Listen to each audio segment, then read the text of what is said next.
प्रातः काल भयो, एक कोई गांव के बालक को बुलायो और वासु कही के जा मेरे माता पिता को बुलाए के। माता पिता आए, जो भरो भयो घर है का धन द्रव्य सौ पूरा घर माता पिता को सौंप दिया और आप वहां से आगे बढ़े। जब आप आगे चले हैं तो शिष्य तो सभी प्रकार के हो ना, एक जैसे तो सब नहीं हो। कछु शिष्य तो दृढ़ निष्ठा वाले हते सूरदास जी में, तो वो सूरदास जी के संग चले, और कछु ऐसे हते चलो ठीक है जा रहे हो गए तो प्रणाम करो, अपन को तो नहीं रहना अपने परिवार में। कछु लोग रहे तो अपने शिष्य सेवकन सहित सूरदास जी वहां से चले और सीधे विश्राम घाट मथुरा में आके आप रुके। मथुरा में जब आप आए, श्री यमुना जी स्नान किए आनंद से, तो आपके मन में विचार आयो कि मथुरा तो श्री ठाकुर जी की भूमि है और यहाँ मेरो अगर प्रभाव बढ़े लगे तो मथुरा के चौबे जो है क्या मथुरिया चौबे ये परेशान हो जाएंगे, क्योंकि उनकी रोजी रोटी है। सब लोग उनके पास आवे, पूजा पद्धति करावे, और जब मेरो प्रभाव पड़ेगा मैं सबको बताऊंगा तो सब मेरे पास आएंगे, और मेरे पास आएंगे तो इनको समस्या हो जाएगी, यहाँ से मथुरा नहीं रहना। ऐसे विचार करके आप वहां से आगे बढ़े। गौ घाट मथुरा और आगरा के मध्य में पड़े।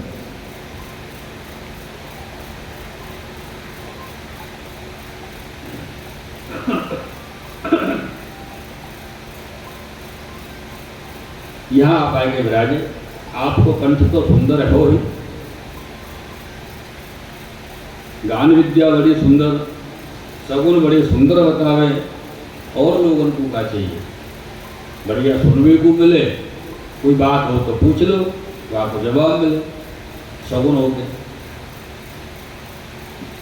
तो वह खूब सूरदास जी के सेवक बने, शिष्य बने, और सूरदास जी जगत में प्रसिद्ध हुए।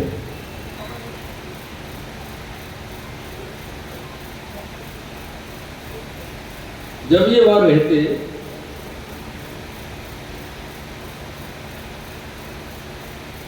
बहुत दिन पीछे, बहुत समय निकल गए। एक दिन श्री आचार्य चरण श्री महाप्रभु जी आप अड़ैल से ब्रज पधारे, और ब्रज में जब पधारे तो मध्य में गौघाट आयो, आप गौघाट पे विराजे। जब गौघाट पे आप विराजे तो सूरदास जी के सेवक ने आए कि सूरदास जी सो कही, बोले बाबा यहाँ वल्लभाचार्य जी पधारे हैं। वो वल्लभाचार्य जी जिन्होंने दक्षिण में काशी में मायावाद को खंडन किया है, वो वल्लभाचार्य जी पधारे, ऐसे खबर कर। तो इनने अपने सेवक से कही तो भैया ऐसा करियो, तो दूर से नजर रखियो वल्लभाचार्य जी पे। जब वो नित्य क्रम करके भोजन प्रसादी अपने लेके निवृत्त हो के जब गादी तकियत पे आप विराजे, तब वो खबर करियो, तब जाके मैं उनके दर्शन करूंगा, दंडवत करूंगा।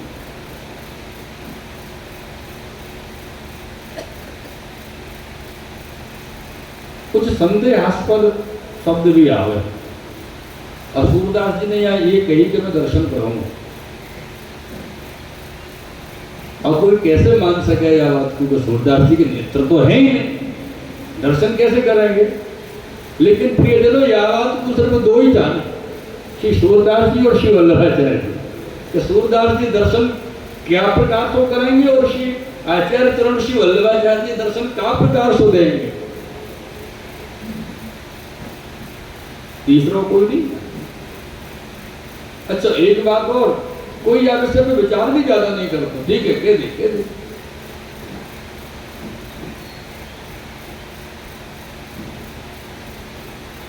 वो व्यक्ति दूर जाके नजर रखते श्री महाप्रभु जी पे दूर बैठे हो, और जब महाप्रभु जी अपने नित्य क्रम से निवृत्त भये,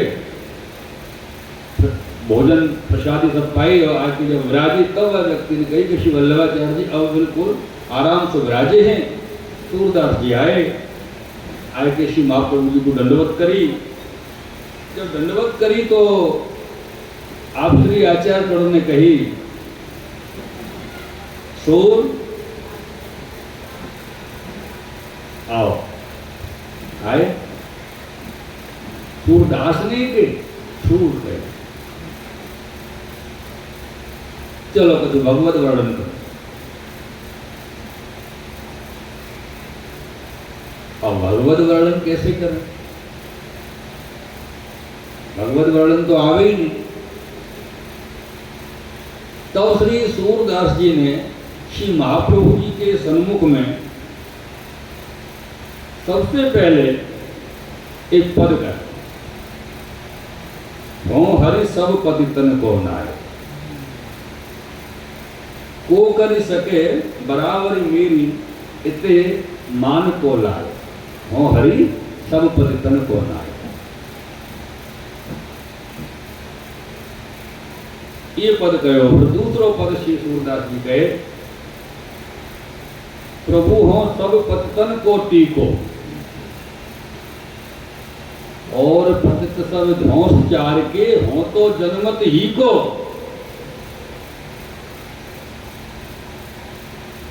प्रभु हो सब पतितन को टीको।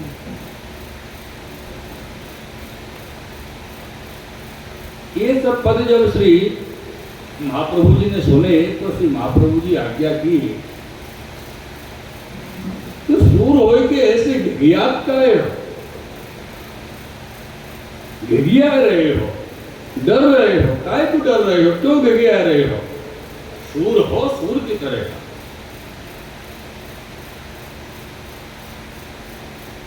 और यहां जो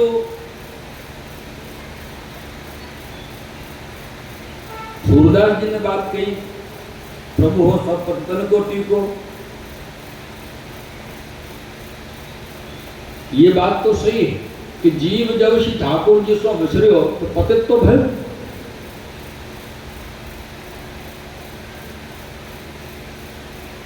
और श्री महाप्रभु जी ने आज्ञा करी कि भगवत लीला गाओ, तो महाप्रभु जी को आशय ये तो कि भगवत लीला गाओ तो शुद्ध हो,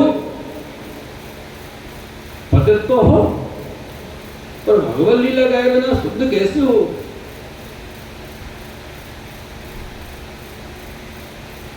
तब श्री सूरदास जी श्री महाप्रभु जी को विनती किए, महाराज मैं भगवत लीला कछु समझू नहीं, जानू मुझको पतो ही नहीं।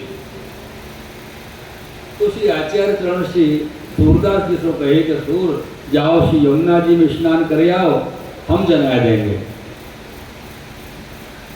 हम समझा देंगे। सूरदास जी यमुना जी में स्नान करके अपरस में श्री महाप्रभु जी के पास आए और श्री महाप्रभु जी ने सूरदास जी को समर्पण करवाया, नाम सुनायो, समर्पण करवायो, ब्रह्म संबंध करायो। इतने में ही अष्टाक्षर मंत्र जब श्री महाप्रभु जी ने सूरदास जी को सुनायो तो सूरदास जी के सगरे जन्म के दोष मिट गए। अष्टाक्षर समझ अपन को क्या लग रहा हो, अपन के मिटे के नहीं? संदेह है ना संदेह? क्यों है पता? क्योंकि हम देखा देखी लाइन में लगे, याली संदेह रह गए। चल कोई बात नहीं, जो रह गए तो रह गए। अब अगर बात को समझे तो वो मंत्र आज भी अपना कार्य वही करके दिखावे वो आपको, भले ही आपके ब्रह्म संबंध को 20 साल भय हो कि 50 साल भय, वो स्मरण अपन को करना है। श्री महाप्रभु जी के सन्मुख में भाव अपन को करना है कि मैं तो कुछ समझू नहीं, पर कारण ये ना अपन सब समझे, याली कछु नहीं समझता। अपन सब समझदार लोग बैठे हैं ना, याली सब समझे। हाँ, याली सब समझे तभी तो कुछ नहीं समझ पा रहा है, कुछ न समझते तो शायद सब समझ जाते। ये समझने की बात है।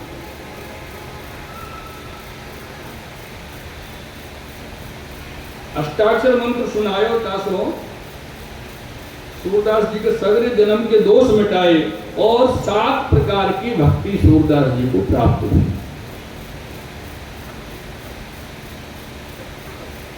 और जब ब्रह्म संबंध करायो तो संपूर्ण नवदा भक्ति सूरदास जी को प्राप्त हुई, सिद्ध हुई और रही प्रेम लक्षणा भक्ति जो दशधा भक्ति जब कहो जाए, वो श्री महाप्रभु जी ने श्री सूरदास जी के लिए दशम स्कंध की अनुक्रमण का जब सुनाए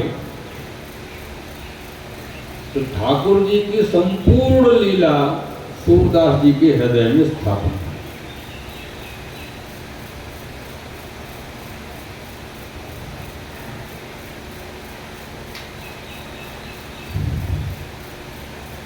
हमारे पूज्य पितृचरण की बड़ी सुंदर बात कहते कि कथनी करनी भिन्न जहां है, जो तमे तो वल्लभ छो मारा वाला, तमे तो मारा माटे महाप्रभुजी छो, આજે તો મહાપ્રભુજી તમે જ વિરાજો। શ્રી મહાપ્રભુજીને કહ્યું છે, સર્વોત્તમજીમાં ગોસાઈજી લખ્યું છે મહાપ્રભુજી માટે કે મહાપ્રભુજી આપણા વંશમાં વિરાજશે।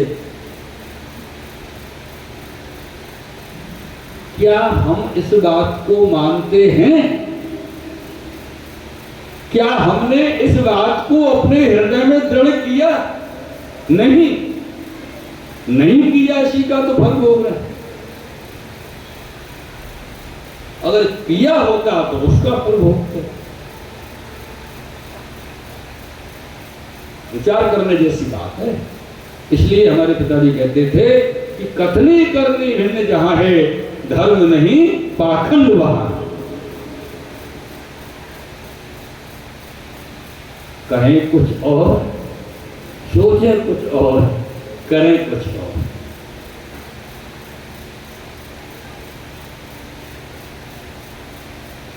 तो सूरदास जी के हृदय में संपूर्ण लीला श्री ठाकुर जी की स्थापित हुई और प्रेम लक्षणा भक्ति आपको सिद्ध हुई।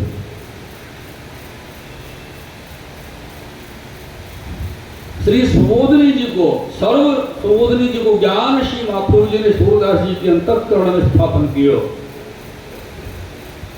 जब स्थापन भयो तो भगवत लीला जिस वर्णन करने की सामर्थ्य श्री सूरदास जी को प्राप्त हुई। ऐसे ही नहीं, कब भाई? जब श्री महाप्रभु जी को श्री सूरदास जी ने अपनो सर्वस्व कर जाने,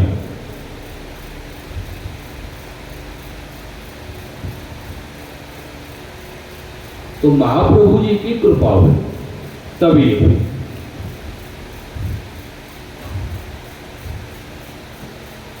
श्री आचार्य जी, आप दशम स्कंद जी की जो दशम स्कंद की सुबोधनी जी में जो मंगलाचरण किए और मंगलाचरण की जो प्रथम कारिका आप कहे, नमामि हृदय शेषे लीलाक्षीराभिशायनम लक्ष्मी सहस्र लीला भी सेव्यमानम कलानिधि। आपको आवे नहीं है, इसको तो आवे नहीं आवे। कौन कौन को नहीं आवे बताओ? अरे परमात्मा के जीवो तो पर आजकल तो बीमारी लगी सब लोगों को। जय श्री कृष्ण को तो जय श्री के होते हैं। अब मेरी समझ में ये आ रहे नहीं कि JSK, अरे बाप रे बाप, मतलब कितनों अपनी म्लेच्छता अपने अंदर आई है कि हम जय श्री कृष्ण लिखवे में जय श्री कृष्ण को नाम ले लो तो परे समझे। बाबू भी शॉर्ट फॉर्म करके भेज देगा और कोई तो लिखे भी नहीं, आगे से आया फॉरवर्ड कर दी। फिर के हमें तो वैष्णव चाहिए। अरे कम से कम लिखोगे जय श्री कृष्णा तो इतने में बोलोगे नहीं तो मन में भाव तो आवे वो जय श्री कृष्णा को नाम को, पर हम तो वैसे भी गए।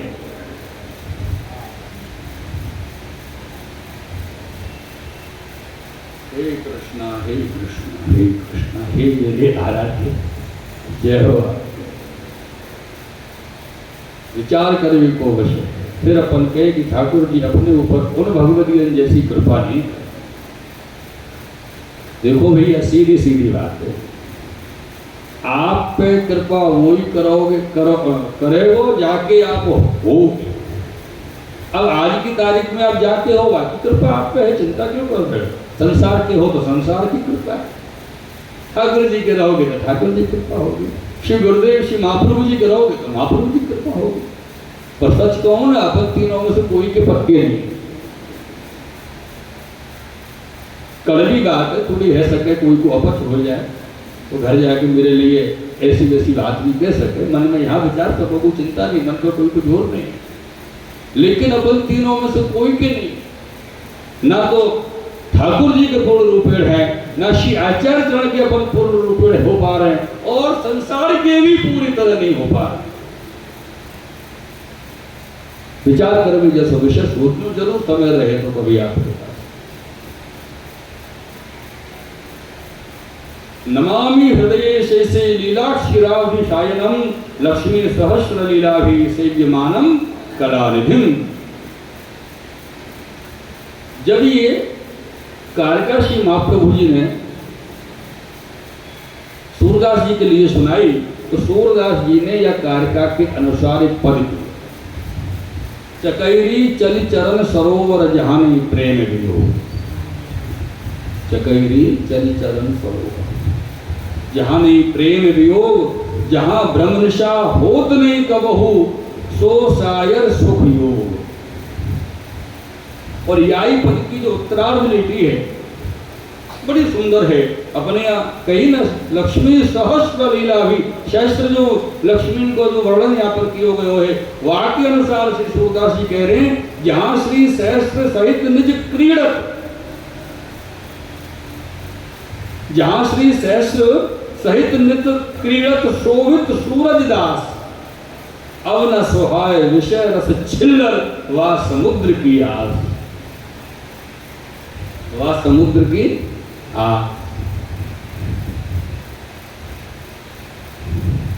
मेरे प्रियजन, कौन सा समुद्र?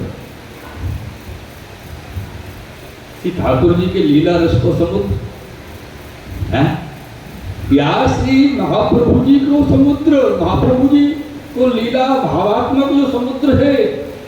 एक बात को स्मरण हो रही है, श्री वल्लभाधीश के रूप सिंधु में अनेक सिंधु पर स्वाद न्यारे न्यारे। श्री वल्लभाधीश के रूप सिंधु में अनेक सिंधु पर स्वाद न्यारे न्यारे, पहुंचे नहीं वहां लो बिना पूर्ण कृपा, बीच ही बीच भर लिए पात्र सारे। फिर वही कृपा की बात है, ईश्वर की बात, क्योंकि श्री महाप्रभु जी को श्री महाप्रभु जी की कृपा के बगैर जानना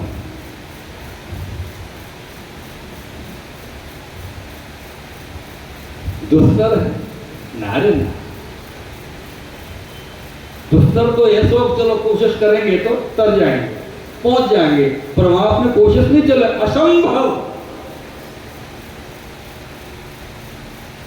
बीच ही बीच भर लिए बात। लेकिन सूरदास जी तो यहाँ बीच ही बीच वाले नहीं है ना, यानी सूरदास जी कह रहे हैं, जहां श्री सहस्र सहित नित्य क्रीड़त शोभित सूरज दास।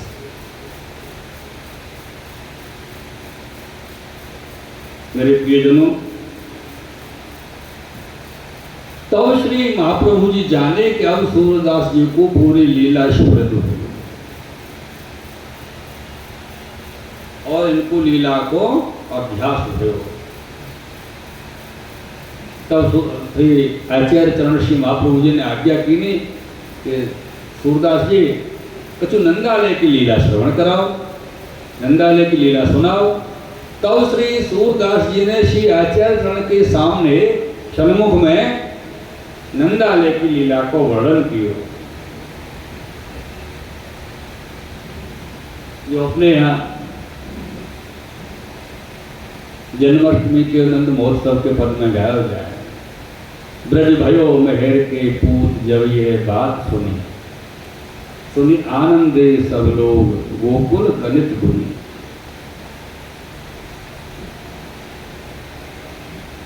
ये बहुत बड़ो पद एकदम पूरी नंदालय की लीला को वर्णन श्री सूरदास जी किए हैं।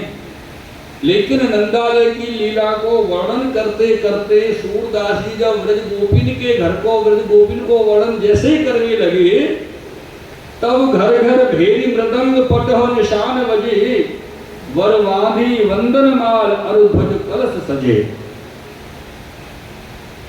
तब तादन ते वे लोग सुख संपत्ति न तजे। जैसे आगे बढ़ने लगे सूरदास जी तो श्री महाप्रभु जी ने एक तुक कही, सुन सूर सवन की यह गति जो हरि चरण भजे। यहां दो अभिप्राय श्री महाप्रभु जी के हैं। एक तो ये कि सूरदास जी को रोक दियो वहां पे कि भैया ये नंदालय की लीला तक ठीक है, ब्रज गोपिन के जो अंदर के भाव हैं वो उनके अंदर के हैं, प्रकट न करो।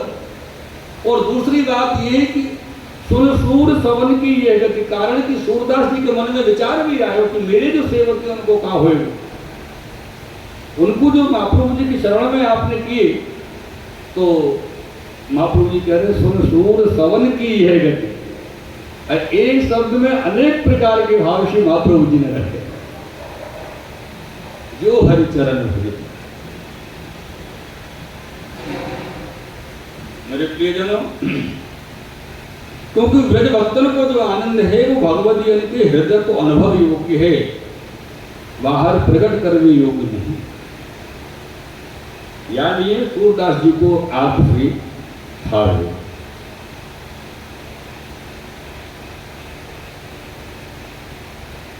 तब श्री महाप्रभु जी सूरदास जी से खूब प्रसन्न हुए और ऐसा लग रहे हो जैसे मानो नंदालय में नंद महोत्सव चल रहे हो है और सूरदास जी कोने में वही खड़े हुए लीला को वर्णन कर रहे हैं। ऐसी लीला वर्णन श्री सूरदास जी की।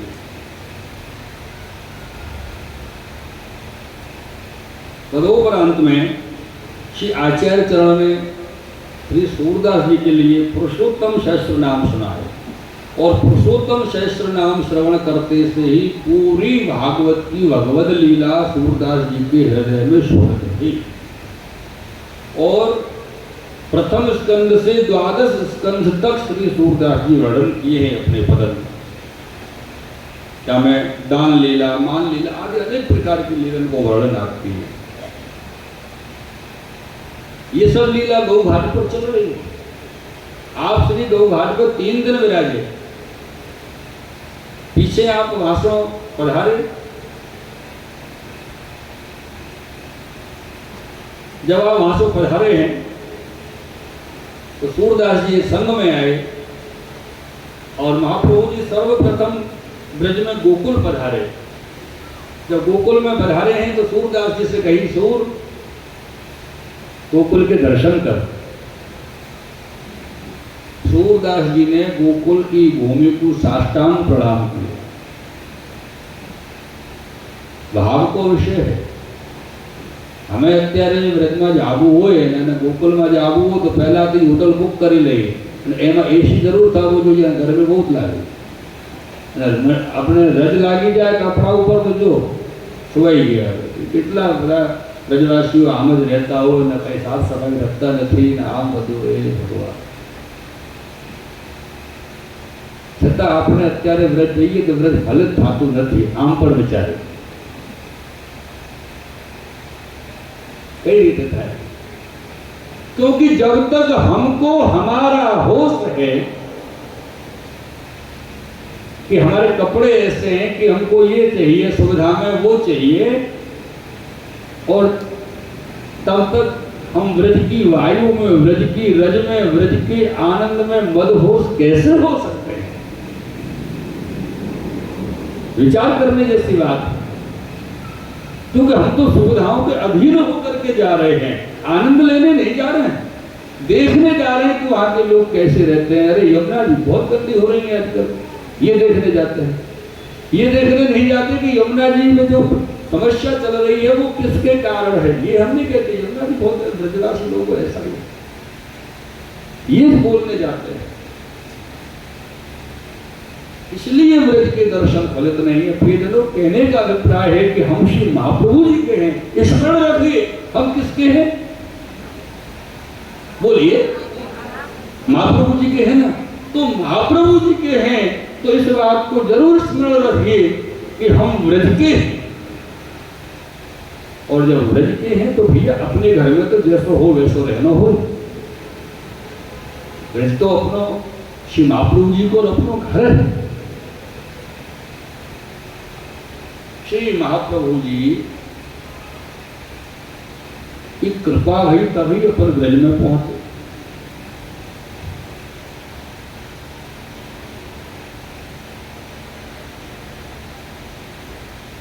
जब इन्होंने गोकुल की भूमि को साष्टांग प्रणाम किया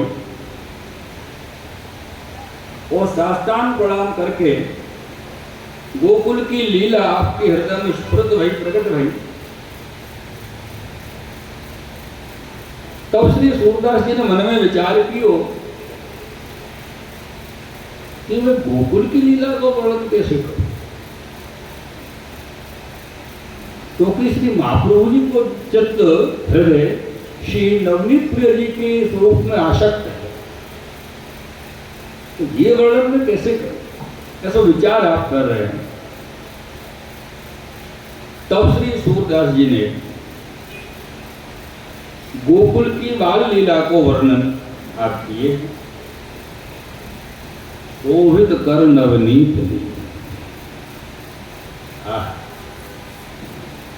शोभित कर नवनीत घुटरोवन चलत रेन तन मंडित लो।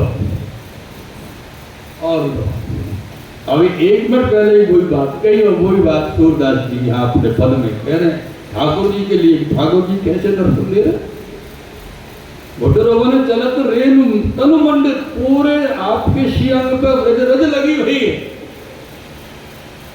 रेन तन मंडित, मुख गदी लेप किए, शोभित कर नवनीत। अब भैया ज्यादा कछु नहीं, हमको जाकू प्रेम करना हो ना, कम से कम बाको जैसा तो होना ही पड़ेगा, नहीं तो हम अलग तरीका के, सामने वाला अलग तरीका को, तो हमारा प्रेम चलेगा नहीं, ज्यादा बढ़ेगा नहीं। अब दो में से एक को तो होना पड़ेगा, या तो हम वाकई जैसे हो जाए या वो हमारे जैसे हो जाए। अब वो ऐसा हो कि वो हमारे जैसा जल्दी हो, तो हमको ही वाकई जैसा होना पड़ेगा, क्योंकि हमने वास्तव प्रेम किया है। वो हमसे करे कि नहीं करे और कब करे या आपकी वो जाने, हमने वास्तव प्रेम किया है, या लिए हमको वहां को जैसा होना पड़ेगा। अपन ब्रज में जाकर गिरिराज जी की परिक्रमा करें कि नहीं करें। आजकल तो VIP कल्चर, अरे हाँ ये कल्चर बड़ी अच्छी चीज है।